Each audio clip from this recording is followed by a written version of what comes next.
Salam sejahtera. Apa khabar semua? Nama saya Shah Reza, VPS Red One Aurora Empire Trading. Dalam video ini, saya akan berkongsi sedikit berkenaan dengan dashboard atau laman utama aplikasi MREG. Jadi, sebelum itu, apakah itu MREG? MREG ialah sebuah aplikasi Red One yang diberikan kepada semua ejen-ejen berdaftar, ejen-ejen rasmi Red One yang membolehkan anda untuk membuat pendaftaran pelanggan ke dalam line Red One. Anda boleh mendaftarkan nombor baru, nombor telefon lama, semak status pendaftaran, servis-servis Red One yang lain dan juga lain-lain produk daripada Red One. Selepas anda berjaya login dan masuk ke dalam aplikasi MREG, kita akan lihat sama-sama apa yang ada dalam aplikasi ini. Okey, sebelum kita mula, kita tekan butang menu di bahagian kiri atas. Okey, di sini kita dapat lihat 6 perkara yang tersenarai. Pertama sekali, promotion. Kedua, online registration. Ketiga, offline registration. Keempat, web registration. Kelima, commercial. Dan terakhir sekali, keenam, logout. Kita pergi bahagian pertama, promotion. Okey, jika anda pergi ke bahagian promotion, anda akan dapat lihat semua hebahan terbaru dan juga terdahulu daripada Red One. Bahagian ini agak penting kerana anda dapat tahu promosi-promosi terbaru, produk dan servis daripada Red One. Kita pergi ke bahagian kedua, online registration. Okey, bahagian ini kita akan skip dahulu sebab ada banyak perkara yang saya ingin kongsikan sebentar lagi. Kita pergi ke bahagian ketiga, offline registration. Okey, untuk makluman, offline registration kita jarang guna, jadi anda boleh skip, boleh abaikan bahagian ketiga, offline registration. Kita pergi ke bahagian keempat, web registration. Okey, web registration. Jika anda buka bahagian ini, anda akan dapat lihat satu QR code. Okey, jika anda tekan QR code tadi, anda akan dapat lihat QR code. QR code ini adalah QR code yang berdaftar atas ID anda. Bermakna setiap ejen mempunyai satu QR code berbeza. QR code yang tersendiri. Okey, QR code ini anda boleh berkongsi dengan rakan-rakan anda, boleh berkongsi di media-media sosial seperti Facebook, Instagram, WhatsApp. QR code ini membolehkan sesiapa yang scan kod ini untuk membuat pendaftaran secara sendiri melalui ID anda. Bermakna anda tak perlu nak bersusah payah untuk mengisi borang. Anda boleh share QR code ini, pelanggan tersebut scan, pelanggan tersebut sendiri akan isi borang, akan upload dokumen-dokumen peribadi secara online. Secara tak langsung anda dapat jimatkan masa dan tak perlu lagi berjumpa dengan pelanggan tersebut. Semuanya dilakukan secara automatik dan online. Mudah, pantas dan ringkas. Okey, kita pergi ke bahagian seterusnya, commercial. Okey, untuk bahagian commercial, straightforward saja. Ini adalah untuk anda membuat pendaftaran takaful bagi pelanggan anda. Jadi seperti mana anda dapat lihat di sini, anda perlu isi maklumat peribadi pelanggan dan anda submit. Okey, sekarang kita pergi ke bahagian kedua yang tadi kita skip, online registration. Kita tekan online registration. Okey, di bahagian online registration, kita ada 13 perkara. Pertama sekali, NRIC checking. Kedua, reserve number. Ketiga, release number. Keempat, check create new account. Kelima, register line. Keenam, port in single line. Ketujuh, port in group. Ke-8, resubmit list. Ke-9, billing account draft list. Ke-10, line activation draft list. Ke-11, account list. Ke-12, submitted amendment. Dan terakhir sekali, ke-13, help. Okey, kita akan pergi ke bahagian pertama, NRIC checking. Okey, bahagian NRIC checking, bahagian ini membolehkan anda untuk menyemak status IC pengguna tersebut sama ada blacklisted atau tidak. Okey, saya letak contoh ya, IC secara rawa. Okey, bila kita tekan check IC, kita akan dapat tiga status. Pertama sekali, backdated. Ini bermakna jika pelanggan tersebut mempunyai hutang-hutang terdahulu daripada telco-telco lain seperti Celcom, Maxis, Digi, etc. Bahagian kedua, blacklist. Okey, bahagian kedua, blacklist. Ini bermakna pelanggan tersebut tidak di blacklist oleh mana-mana telco.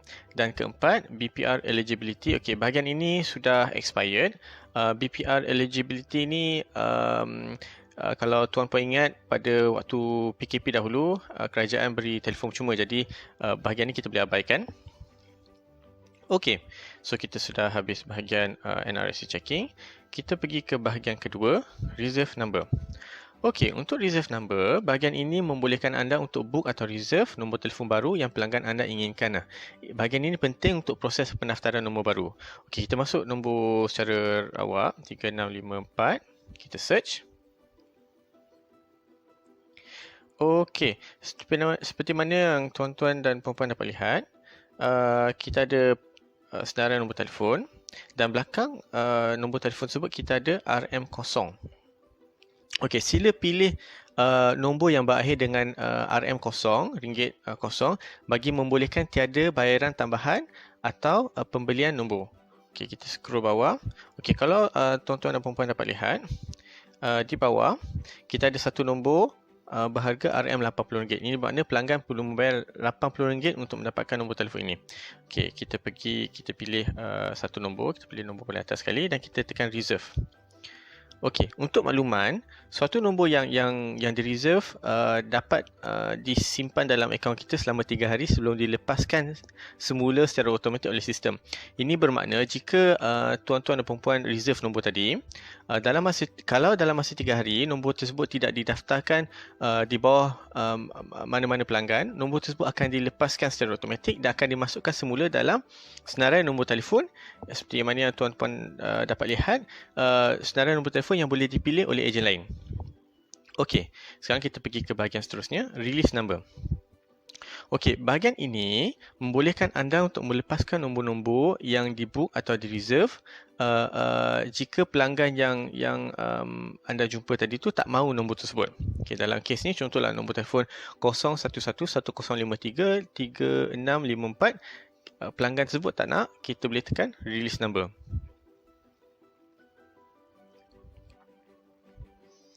Okey, dia sedang release nombor tersebut. Okey, nombor tersebut sudah dilepaskan dan masuk balik dalam senarai nombor-nombor telefon yang boleh dipilih oleh ejen-ejen lain. Okey, kita pergi bahagian seterusnya, create new account. Okey, bahagian create new account merupakan langkah yang penting dan pertama sekali dalam proses pendaftaran. Create new account bermakna anda boleh buka account dan dapatkan nombor account.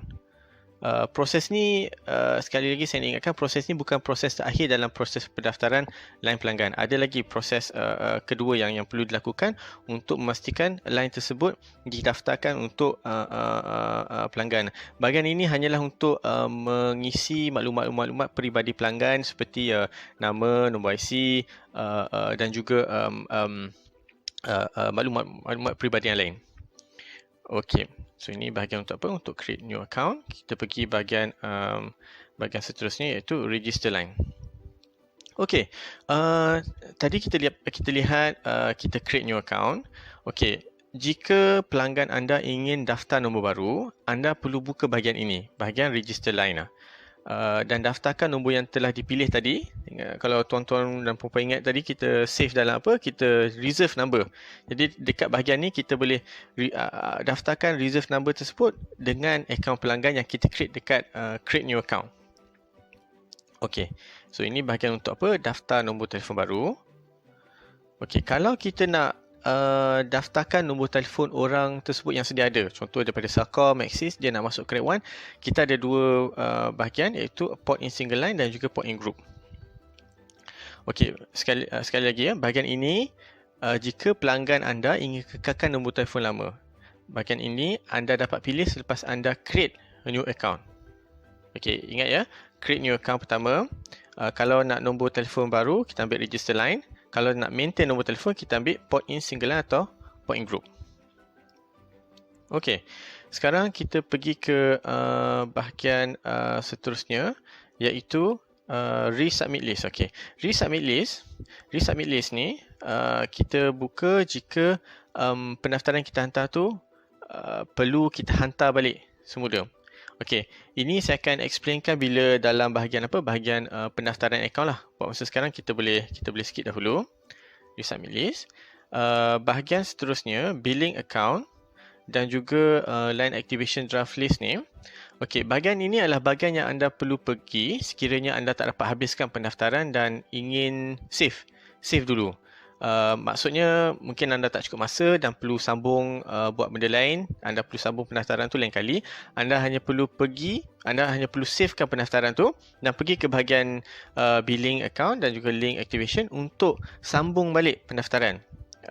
Maknanya anda boleh buat, nak save dulu, nak sambung kemudian, anda pergi balik ke bahagian ni untuk habiskan proses pendaftaran tersebut. Okey, account list adalah untuk melihat status pendaftaran pelanggan anda. In use maknanya dah deactivate, error maknanya mungkin ada isu berkenaan dengan IC ataupun detail-detail pelanggan tersebut. Okey, di sini anda dapat lihat apa? Dapat lihat status pendaftaran pelanggan-pelanggan anda. Okey, kita pergi ke bahagian nombor 12, submitted amendment. Okey, submitted amendment ni, ini bahagian kalau anda perlu rujuk semula jika Rate 1 minta anda untuk update maklumat-maklumat pelanggan ataupun hantar dokumen sokongan kepada Rate 1. Mungkin IC tersebut rosak, kita perlu hantar dokumen sokongan seperti lesen memandu ataupun pasport, ataupun nama pelanggan tersebut masa kita isi tu salah, ada info-info peribadi yang kita isi salah. Jadi kita perlu pergi ke sini selepas mendapat maklumat daripada Rate 1 yang mengatakan pendaftaran kita tu ada kesilapan. Jadi kita pergi sini untuk baiki semula. Okey, dan bahagian seterusnya iaitu help. Okey, help, bahagian ini anda boleh rujuk jika anda ada sebarang kemusykilan berkenaan dengan aplikasi MREC. Anda boleh search soalan anda, tapi dalam bahasa Inggeris lah. Anda search dan anda akan jumpa jawapan dia. Okey, mungkin cukup di sini sahaja perkongsian kita pada kali ini. Jika anda ada sebarang pertanyaan, anda boleh berhubung dengan kami. Terima kasih dan jumpa di video seterusnya.